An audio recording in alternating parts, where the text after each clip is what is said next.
La parabole du pot fissuré, une belle histoire zen. Il était une fois, dans la Chine ancienne, une parabole qui illustrait une profonde leçon zen. Elle racontait l'histoire d'un pot fissuré, et elle commençait ainsi. Sur les rives d'un ruisseau paisible, il y avait un pot spécial. Cependant, ce pot avait une fissure qui le rendait imparfait aux yeux des autres pots.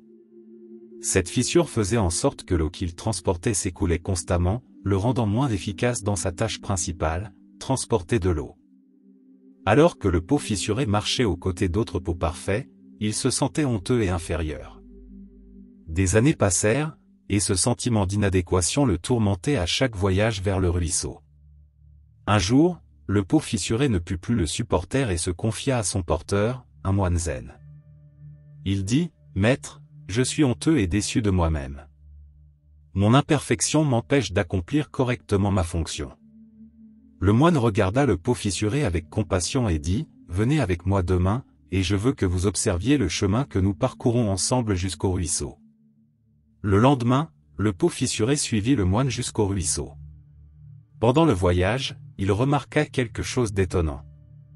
De son côté du chemin, des fleurs s'épanouissaient, tandis que de l'autre côté, où passait le pot parfait, le sol était aride et sans vie. Perplexe, le pot fissuré demanda au moine la raison de cette différence. Le moine sourit et expliqua, « Depuis des années, je savais pour votre fissure, c'est pourquoi j'ai planté des graines de fleurs de votre côté du chemin. Chaque jour, vous avez arrosé ces graines avec l'eau qui fuyait de vous. En conséquence, de magnifiques fleurs ont fleuri et ornent désormais notre voyage. » Le pot fissuré fut ému et comprit que, malgré son imperfection, il avait contribué à créer de la beauté tout au long du chemin. Cette parabole zen nous enseigne que même lorsque nous nous sentons imparfaits ou inadéquats, nous pouvons avoir un impact positif sur la vie des autres. Nos défauts et nos imperfections peuvent être une source de beauté et de bonté, à condition que nous les embrassions et les utilisions de manière créative et compatissante.